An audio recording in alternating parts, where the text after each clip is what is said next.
अपने जिले की तमाम खबरों को देखने के लिए हमारे चैनल खबर आज को लाइक, शेयर, सब्सक्राइब करना न भूलें।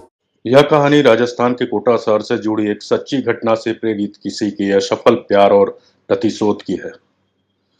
सपना सलोनी और उनके मासूम दोस्तों की दास्तां है, जो समय के दुष्ट चक्र में फंस गए और उस मोड़ पर आके थम गए जहां मौत उनका इंतजार कर रही थी। यह एक रियल स्टोरी है। चलिए कहानी की शुरुआत करते हैं।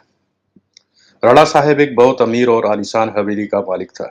उन्हें अपने से 10 साल छोटी उम्र की लड़की से प्यार हो गया था, लेकिन वो लड़की राणा साहब को अपने प्यार के मायाजाल में फंसा के उनकी जायदाद को छीन लेना चाहती थी। एक बार उस लड़की ने अपने प्रेमी के साथ मिलकर राणा साहब को मारकर जिंदा जमीन में गाड़ दिया। राणा साहब चीखे चिल्लाए, लेकिन उस लड़की ने उनकी एक ना सुनी। बाद में राणा साहब मरते मरते श्राप दिया कि मैं किसी को नहीं छोड़ूंगा, हर प्रेमी को मार दूंगा। जिस तरह मेरे साथ धोखा हुआ है, मैं हर प्रेमी को मिटा दूंगा, मैं सबको मिट्टी में मिला दूंगा। और राणा साहब की मौत हो गई। उन दिन के बाद वो जगह और वो हवेली श्रापित हो चुकी थी। वहां जो भी चाहता वो कभी भी वापस नहीं आ पाता था।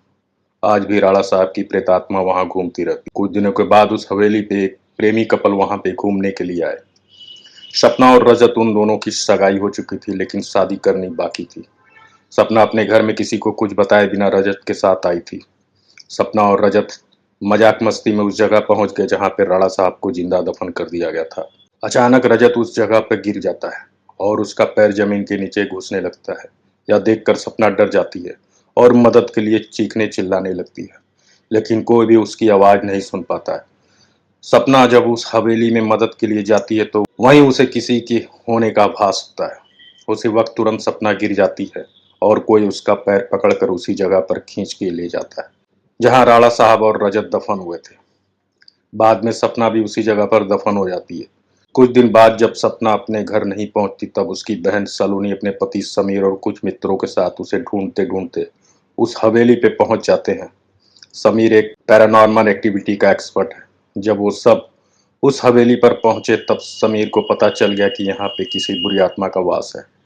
उसने सबको सूचित कर दिया। उसी रात को उन सभी के साथ कुछ अजीबोगरीब घटनाएं होने लगती है, जैसे कि नल से पानी टपकना, अपने बेडरूम में मिट्टी का आना जाना, रूम की खिड़की अपने आप हिलने लगना, किसी के रोने की और चिल्लाने की आवाज आना। यह सब देखकर वो सभी डर जाते हैं और उनमें से एक भागने की कोशिश करता है। दूसरे दिन जब उन लोगों को पता चलता है कि उनका एक साथी गायब है, तो वो लोग और भी डर जाते हैं। लेकिन समीर बताता है कि हमें यहाँ से बाहर निकलना है तो हमें उस आत्मा को बुलाना होगा और उससे पूछना होगा कि वो आखिर चाहती क्या है। डर के मारे सभी लोगों ने समीर की बात मान ली और आत्मा को बुलाने के लिए तैयार हो गए। समीर ने एक रूम में सभी तैयारियां कर ली और बताया कि जब तक हम आत्मा से पूरी जानकारी नहीं जान लेते, तब तक कोई इस रूम से बाहर नहीं जाएगा और कुछ भी हो जाए कोई किसी का हाथ नहीं छोड़ेगा। समीर ने तंत्र मंत्र से आत्मा को बुलाना शुरू कर दिया। कुछ ही देर में तेज पवन और बिजली के साथ राणा साहब की आत्मा उस रूम में आ गई। समीर ने उस आत्मा से बात की, आखिर तुम चाहते क्या हो? तो लोगों को क्यों मार रहे हो? कौन हो तुम? राणा साहब की आत्मा ने कहा, निकल जाओ यहाँ से, मैं किसी को भी नहीं छोड़ूंगा, सब मारे जाएंगे, जो भी यहाँ आएगा उन सबको मार दूंगा। इतना कहकर वो आत्मा चली गई। वो लोगों ने बाद में सपना की आत्मा को बुलाया और पूछा आखिर उसके साथ हुआ क्या था।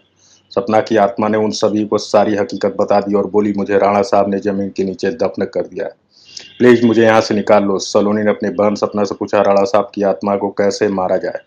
सपना ने बताया कि जहाँ राणा साहब ने हम सबको दफनाया, वहाँ पास में माता जी का त्रिशूल है।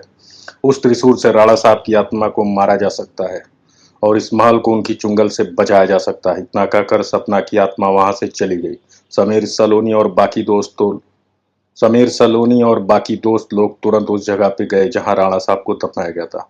राणा साहब की आत्मा ने उन सभी को त्रिशूल के पास जाने के लिए रोका, लेकिन सलोनी किसी भी तरह उस त्रिशूल के पास पहुंच गई और उसी त्रिशूल से राणा साहब पर वार किया। कुछ ही देर में राणा साहब और उनके साथ वो सभी आत्माओं को मुक्ति मिल गई जिसे राणा साहब ने दफनाया था। दोस्तों, आपको यह कहानी कैसी लगी? प्लीज हमें सब्सक्राइब, लाइक और कमेंट करके जरूर बताएं। ऐसा ही तमाम रोमांचकारी कहानियों को आपके बीच लाते रहेंगे। तो अपने दोस्त को दीजिए इजाजत। नमस्कार।